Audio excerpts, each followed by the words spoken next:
हम लोग लुसेंट शुरू करने जा रहे हैं। लुसेंट में हम लोग जो पढ़े थे कार्बन और उसके यौगिक, इसका सेकेंड पार्ट आज शुरू होगा। तो कल हम लोग थर्मोप्लास्टिक के बारे में पढ़ रहे थे। थर्मोप्लास्टिक के बारे में पढ़े थे। अब थर्मोप्लास्टिक एक ऐसा मतलब पदार्थ है जिसको गर्म करने पर क्या होता था, मुलायम होता और ठंडा करने पर कठोर होता है। और यह प्रक्रिया बार बार उसके साथ होते रहता था। यह प्रक्रिया बार बार उसके साथ होते रहता है। जैसे हाँ, ये क्षणिक होता है। यह पॉलीस्टाइरीन था, पॉलीथीन था, नायलॉन था, पॉलीविनाइल क्लोराइड था, टेफ्लॉन, ये सभी क्या है, थर्मोप्लास्टिक का उदाहरण है। ये किसका उदाहरण है? थर्मोप्लास्टिक का उदाहरण है। आज जो हम लोग पढ़ेंगे थर्मोसेटिंग प्लास्टिक, थोड़ा सा नाम में चेंज है। एक है थर्मोप्लास्टिक, एक है थर्मोसेटिंग प्लास्टिक, तो कन्फ्यूजन नहीं करना है। थर्मोप्लास्टिक जो एक बार ऐसा मतलब पदार्थ जिसको एक बार गर्म करने पर मुलायम और फिर ठंडा कुछ ठंडा रखने पर ठंडा हो जाता है, कठोर हो जाता, ठंडा करने पर कठोर होता है, फिर गर्म करने पर फिर मुलायम, फिर ठंडा करने पर फिर कठोर, मतलब बार बार ये प्रक्रिया चलते रहता था। लेकिन थर्मोसेटिंग जो प्लास्टिक है, थर्मोसेटिंग, इसके साथ ऐसा नहीं होता। एक बार गर्म करेंगे तो मुलायम होगा, फिर कुछ देर बाद ठंडा, फिर दोबारा यदि हम उसको गर्म करेंगे तो वो मुलायम नहीं होगा। तो इसे बोलेंगे थर्मोसेटिंग प्लास्टिक बोलेंगे। वह प्लास्टिक जो पहली बार गर्म करने पर मुलायम हो जाता है और उससे इच्छित आकार में मतलब जैसा इच्छा है डालने का जिस आकार में डाल देते हैं, पुनः गर्म करके मुलायम नहीं बनाया जा सकता है। इस प्रकार के अनुक्रमणीय बहुलकों को तापधृत बहुलक कहते हैं। जैसे बेकेलाइट, मेलामाइन। बेकेलाइट मेलामाइन क्या है? थर्मोसेटिंग पदार्थ है। कैसा पदार्थ है? थर्मोसेटिंग प्लास्टिक है। थर्मोसेटिंग प्लास्टिक का उदाहरण ज़्यादा इंपॉर्टेंट है। बेलमेल, बेकालाइट और मेलामाइन। बेकालाइट, मेलामाइन थर्मोसेटिंग टाइप का प्लास्टिक। कैसा प्लास्टिक है? थर्मोसेटिंग टाइप का प्लास्टिक है। जबकि थर्मोप्लास्टिक का उदाहरण है पॉलीस्टाइरीन, पॉलीथीन। पॉलीथीन जो हम लोग इस्तेमाल करते हैं, नायलॉन और पॉलीविनाइल क्लोराइड जो हम मतलब जो घर में पाइप में इस्तेमाल करते हैं। ये सब जो होता है मतलब जो चीज़ हम लोग उपयोग करते हैं वो होता है थर्मोप्लास्टिक। इसका भी उपयोग करते हैं लेकिन एक ही बार मतलब जिस आकृति में ढाल देते हैं और दोबारा उसको नहीं बदला जा सकता है, तो इसे थर्मोसेटिंग प्लास्टिक कहलाता है। तो ज़्यादातर जो इस्तेमाल हम लोग करते हैं वो है थर्मोप्लास्टिक है। जिसका कम मात्रा में उपयोग करते हैं वो है थर्मोसेटिंग प्लास्टिक। बेकेलाइट ये फिनॉल और फॉर्मल्डिहाइड का सोडियम हाइड्रोक्साइड की उपस्थिति में गर्म करके प्राप्त किया जाता है। तो बेकेलाइट कैसे प्राप्त करते हैं? फिनॉल तथा फॉर्मल्डिहाइड को सोडियम हाइड्रोक्साइड की उपस्थिति में गर्म करके प्राप्त किया जाता है। इसका उपयोग रेडियो, टेलीविजन आदि जैसे केस, बाल्टी आदि बनाने में किया जाता है। बेकेलाइट। तो बेकेलाइट का निर्माण पूछता है। बेकेलाइट का निर्माण कैसे होता है? फिनॉल तथा फॉर्मल्डिहाइड को फिनॉल तथा फॉर्मल्डिहाइड को सोडियम हाइड्रोक्साइड की उपस्थिति में जब गर्म करेंगे तो बेकेलाइट प्राप्त होगा। यानी फिनॉल और फॉर्मल्डिहाइड को जब सोडियम हाइड्रोक्साइड का प्रक्रिया पूछा जाता है। हाँ, वही तो बोले, बनाने की प्रक्रिया पूछा जाता है। जब सोडियम हाइड्रोक्साइड की उपस्थिति में फिनॉल और फॉर्मल्डिहाइड को गर्म किया जाता है तो बेकेलाइट प्राप्त होता है। टेफ्लॉन नमक प्लास्टिक का निर्माण टेट्रापॉलीउरेथेन के द्वारा होता है, के बहुलीकरण से होता है। टेफ्लॉन का निर्माण किस प्लास्टिक से होता है? टेट्रापॉलीउरेथेन के बहुलीकरण से होता है। इसका उपयोग न चिपकने वाली कढ़ाई में किया जाता है। नॉन स्टिक बर्तन में किसका उपयोग किया जाता है? टेफ्लॉन का उपयोग किया जाता है। अग्निशमन कर्मी को वर्दी को अग्नि प्रतिरोधी बनाने के लिए मेलामाइन प्लास्टिक का कोटिंग चढ़ा दी जाती है। लेकिन अग्निशमन जो कल हमने पढ़ते बरसाती जो होती था उसको बनाने में किसका प्रयोग किया जाता है? पॉलीकार्बोनेट का। बरसाती कपड़ा बनाने में पॉलीकार्बोनेट का प्रयोग किया जाता है। और बरसाती सीट में पॉलीविनाइल क्लोराइड का। बरसाती सीट बनाने में पॉलीविनाइल क्लोराइड का प्रयोग किया जाता है। बरसाती कपड़ा बनाने पॉलीकार्बोनेट का प्रयोग किया जाता है। और जो होता है अग्निशमक जो कपड़ा बनाया जाता है उसमें जो वर्दी अग्निरोधी मतलब कोटिंग जो जाता है जिससे आग नहीं पकड़े, उसमें वो किसका कोटिंग होता है?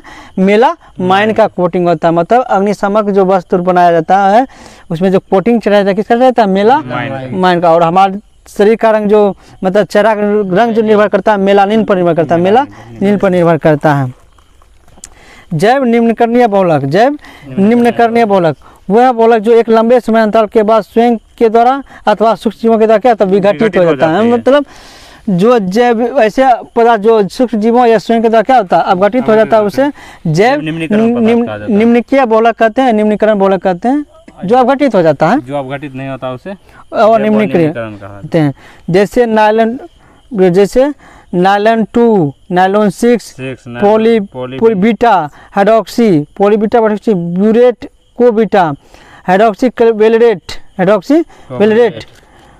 PHB3, ये सभी हाइड्रोक्सी ब्यूटेनोइक अम्ल 3 हाइड्रोक्सी पेंटोनिक अम्ल के सब बहुलकीकरण से प्राप्त होता है। तो मतलब इसके बहुलकीकरण से प्राप्त होता है जर्मनियम के बहुलक।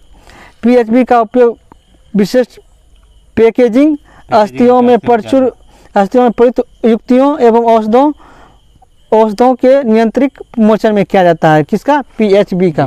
तो PHB का उपयोग कहाँ किया जाता है? विशिष्ट पैकिंग, विशेष प्रकार की आदि पैकिंग करेंगे, पैकेजिंग करेंगे, और अस्थियों में प्रयुक्त युक्तियों में किया जाता है, और औषधों के नियंत्रित मोचक के रूप में PHB का उपयोग किया जाता है। PHB का उपयोग। रबर 2 प्रकार का होता है, एक प्राकृतिक, एक संश्लेषित। प्राकृतिक रबर जो आइसोप्रीन से प्राप्त होते हैं, प्राकृतिक रबर का बहुलक कौन है? तो आइसोप्रीन उसी से प्राप्त होता है। और जो कृत्रिम संश्लेषित जो कृत्रिम रेशा से प्राप्त होता है उसको बनाया जाता है। वल्कीकरण, प्राकृतिक रबर को सल्फर के साथ मिला करने की प्रक्रिया वल्कीकरण, क्वेश्चन पूछा गया है। और ये रबर को कठोर करने के लिए क्या मिला जाता है? सल्फर को मिला, तो यह प्रक्रिया वल्कनीकरण कहलाता है। जैसे लोहे को जंग से रखने के लिए जस्ता का प्रयोग रहता है, यह संतलेपन कहलाता है या गैल्वेनाइजेशन कहलाता है। उसी प्रकार रबर को कठोर करने के लिए उसमें सल्फर मिलाया जाता है और एक प्रक्रिया वल्कनीकरण कहलाता है। और जो स्टेनलेस स्टील का जो कार्बन स्टील बनाया जाता है उसमें स्टील को कठोरता प्रदान के लिए कार्बन मिलाया जाता है, और धाग रहित मतलब धब्बा रहित बनाने के लिए क्रोमियम मिलाया जाता है। इसके बाद रबर एक निश्चित आकार को ग्रहण कर लेता है। इस प्रकार रबर का उपयोग दस्तानों और रबर बैंड में बनाने में किया जाता है।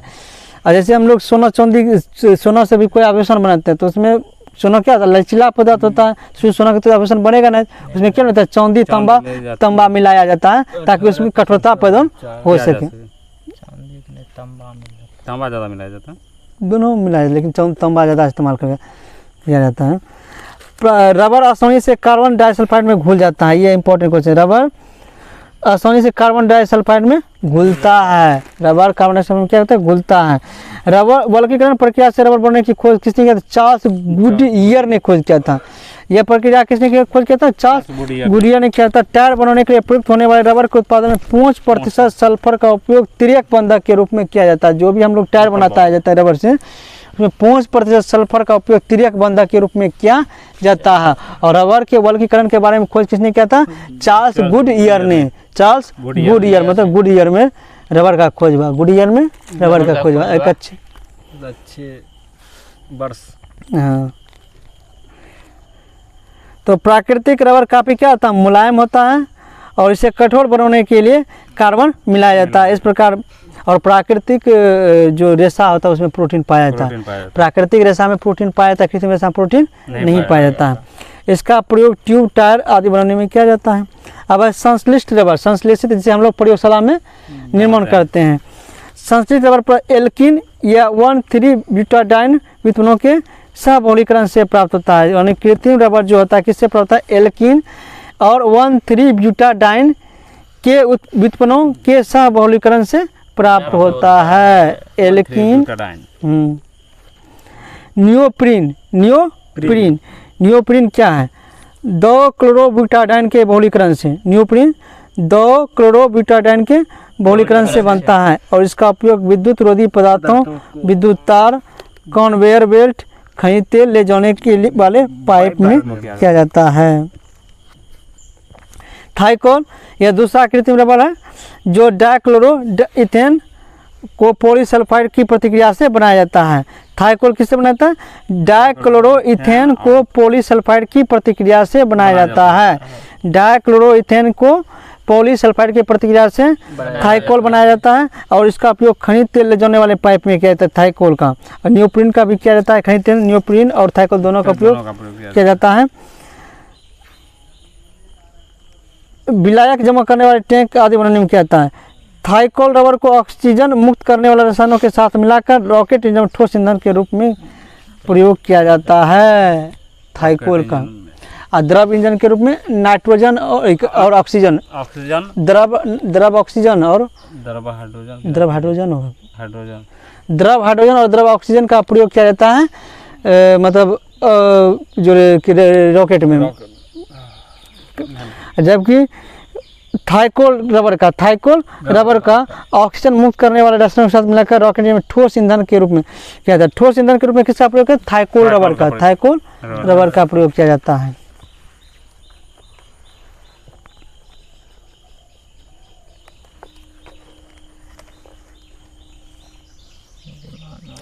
विमानों के टायर को सुचालक रबर बने होते हैं। विमान के टायर जो है सुचालक रबर के बने थे। विमान के टायर सुचालक रबर के बने होते हैं। ये क्वेश्चन पूछा गया तुम्हें है, लेकिन और इसके टायर में कौन सा गैस भरा जाता है? Helium gas. और वायुयान के जो टायर होता है उसमें कौन सा गैस होता है? हीलियम गैस इसका एल्युमिनियम का बना। हाँ, पार्ट पूजा एल्युमिनियम। क्योंकि एल्युमिनियम हल्का होता है। क्यों कहता है? एल्युमिनियम हल्का होता है, तो एल्युमिनियम का उपयोग किया जाता है पार्ट पूजा बनाने में।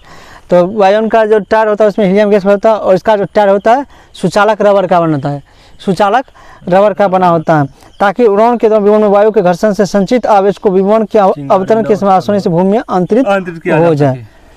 जैसे ये श्रृंखला युक्त ठोस है जिनकी लंबाई चौड़ाई की अपेक्षा सैकड़ों हजार गुना अधिक होता है। लंबाई चौड़ाई की अपेक्षा ज़्यादा लंबा होता है। रेशा क्या है? ज़्यादा लंबा होता है, चौड़ाई कम होता है। चौड़ाई कम होता है। और है रासायनिक रेशा। नायलॉन क्या है? नायलॉन, रेयॉन, पॉलिएस्टर, ये सब क्या रासायनिक रेशा है। और इसे हम कृत्रिम रेशा भी कह सकते हैं। तो नायलॉन, रेयॉन, पॉलिएस्टर ये सब कृत्रिम रेशा का उदाहरण है। तो नायलॉन कृत्रिम या रासायनिक। नायलॉन शब्द न्यूयॉर्क शहर के NY तथा लंदन के LO को मिलाकर बनाया गया है। हाँ, सबसे पहले इसका न्यूयॉर्क में ही खोज हुआ था। न्यूयॉर्क में ही खोज हुआ सबसे पहले, लंदन। तो नायलॉन में जो NY है न्यूयॉर्क सबसे शहर के नाम से लिया गया है। LO जो लिया गया लंदन शहर से लिया गया है। नायलॉन ऐसे छोटे कार्बन कणों का एक बहुलीकरण प्रक्रिया द्वारा बनाया जाता है जो प्राकृतिक रूप से उपलब्ध नहीं है। यह एक पॉलीएमाइड रेशे का उदाहरण है। हाँ, ये क्वेश्चन पूछा जाता है।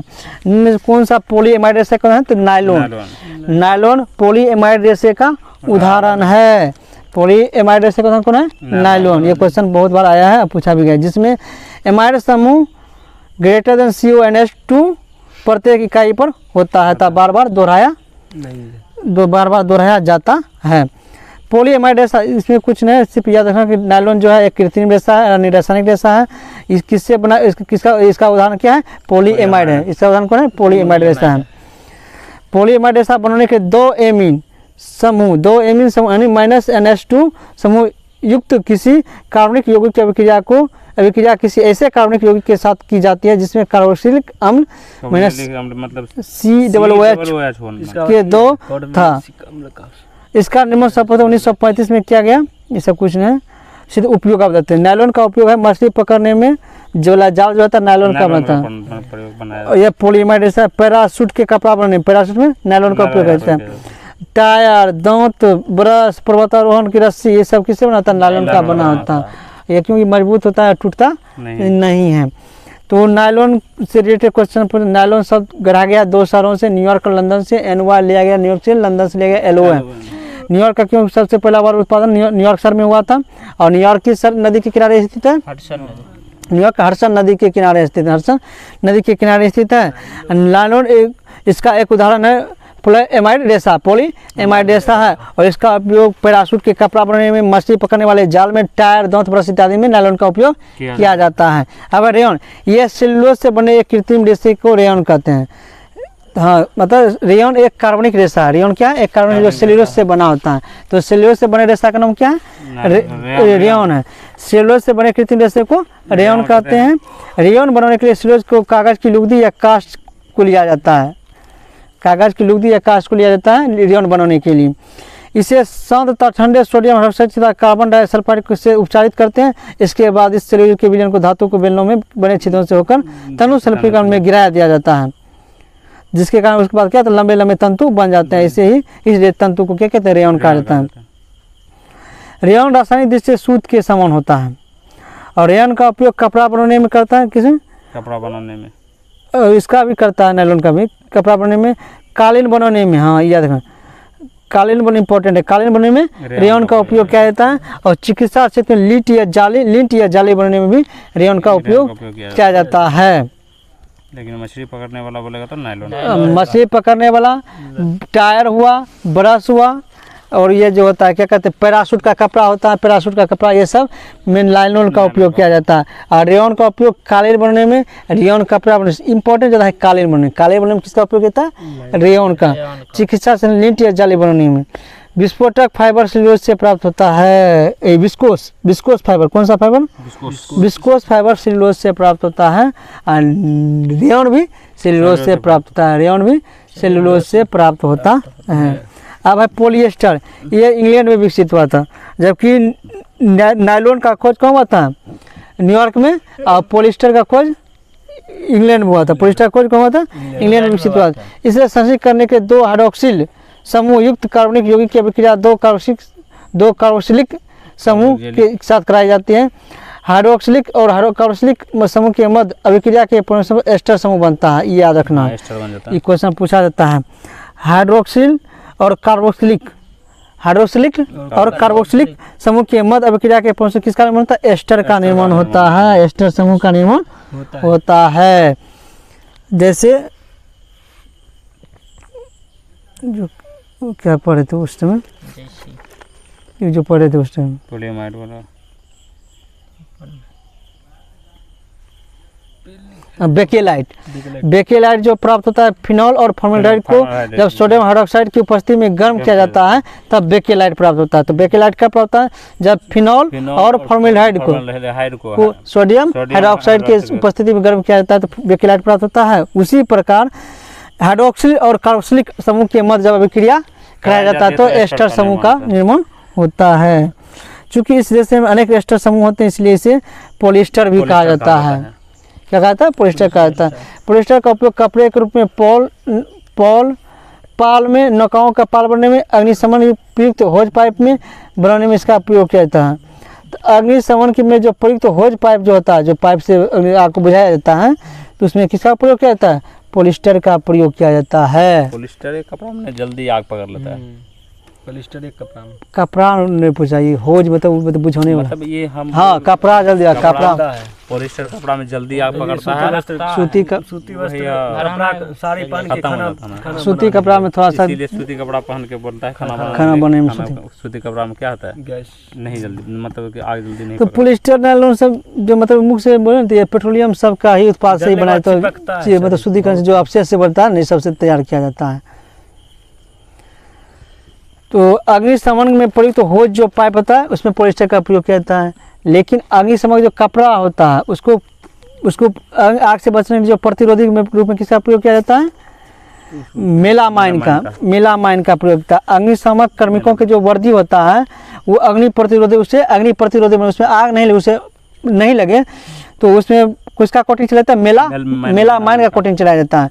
जबकि बरसाती कपड़ा में पॉलीकार्बोनेट, बरसाती कपड़ा में पॉलीकार्बोनेट का, और बरसाती सीट में पॉलीविनाइल क्लोराइड का, बरसाती सीट में पॉलीविनाइल क्लोराइड का। और अग्निशमन कपड़ा का कोटिंग किसका प्रयोग किया? मेलामाइन का प्रयोग किया जाता है। और अग्निशमन के प्रयुक्त होज में किसका क्या प्रयोग किया जाता है? पॉलिएस्टर का। अग्निशमन यंत्र जो प्रयुक्त होज का जो पाइप होता है किसका होता है? पॉलिएस्टर का होता है। अब है पॉलीएक्रिलोनाइट्राइल, ये एक्रिलोनाइट्राइल के पेरोक्साइड का उत्पादक की उपस्थिति में योगज बहुलकरण से पॉलीएक्रिलोनाइट्राइल बनता है। इसका उपयोग ऊन के प्रतिस्थापित के रूप में औद्योगिक रेशे में किया जाता है, ऑर्लॉन एक्रिल बनाने अथवा एक्रिल बनाने में। ऊन के स्थान पर हम क्या कर सकते हैं? इसका उपयोग कर सकते हैं पॉलीएक्रिलोनाइट्राइल, एक्रिल बनाने में भी कर सकते हैं, दोनों में से है। उससे एक्रिल निकाल लेगा। हाँ, पॉलीएक्रिलोनाइट्राइल का उपयोग ऊन के स्थान पर हम लोग कर सकते हैं। ऊन को यह प्रतिस्थापित कर देता है, उसके जगह हम लोग कर सकते हैं कृत्रिम ऊन बनाने में पॉलीएक्रिलोनाइट्राइल का उपयोग। अब है कार्बन फाइबर। कार्बन परमाणु की एक लंबी श्रृंखला से बना होता है, इनका संचारण नहीं होता है। कार्बन फाइबर का संचारण नहीं होता, जबकि लोहा सब का संचारण होता है। और सोना का भी संचारण नहीं होता है, सोना का भी संचारण, प्लेटिनम का भी संचारण नहीं होता है। लेकिन लोहा हुआ, चांदी हुआ, सब का संचारण होता है। चांदी का जंग उसमें भी लगता है, कौन सा कलर का? काला कलर का लगता है, काला होता है। और कांसा जो कैसा होता है? हरा होता है, तांबा हरा होता है।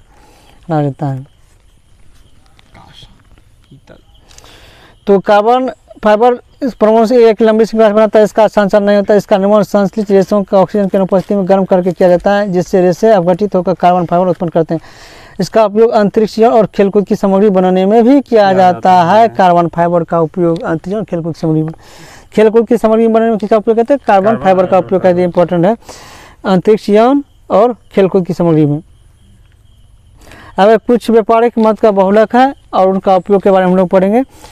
पॉलीप्रोपिन, पॉलीप्रोपिन किसका प्रोपिन का एकल बहुलक है, किसका? प्रोपिन का। इसका उपयोग रस्सियों, खिलौने, पाइप, रेसे आदि बनाने में किया जाता है। तो पॉलीप्रोपिन का उपयोग रस्सी, खिलौने, पाइप आदि बनाने में किया जाता है। किसका बहुलक होता है? प्रोपिन का बहुलक होता है। पॉलीस्टाइरिन, ये स्टाइरिन का बहुलक होता है। पॉलीस्टाइरिन स्टाइरिन का बहुलक होता है।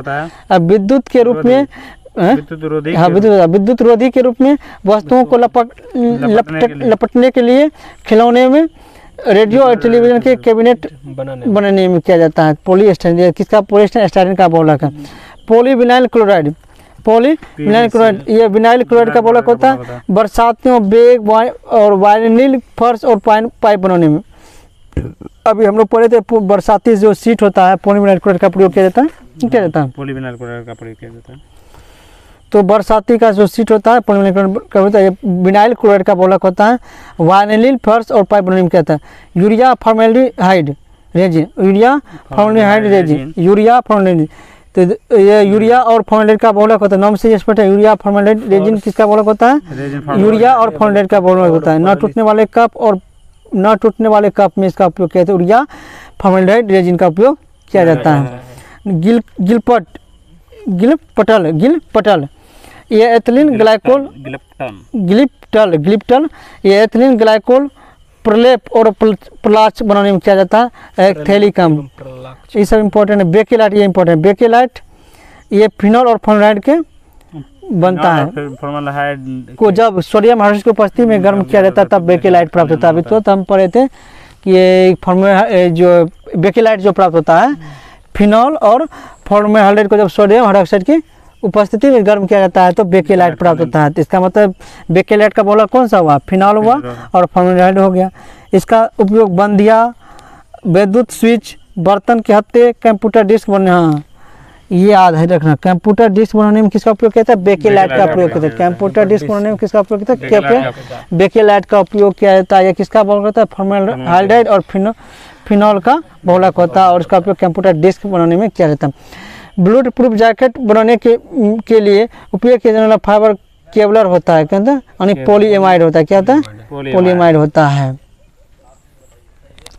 तो बुलेट प्रूफ जैकेट में किसका उपयोग किया जाता है? केवलर या पॉलीएमाइड का प्रयोग। केवलर, उसी को हम पॉलीएमाइड बोलते हैं। अब पेट्रोलियम उद्योग, पेट्रोलियम प्राय प्राकृतिक गैस के नीचे पाया जाता है।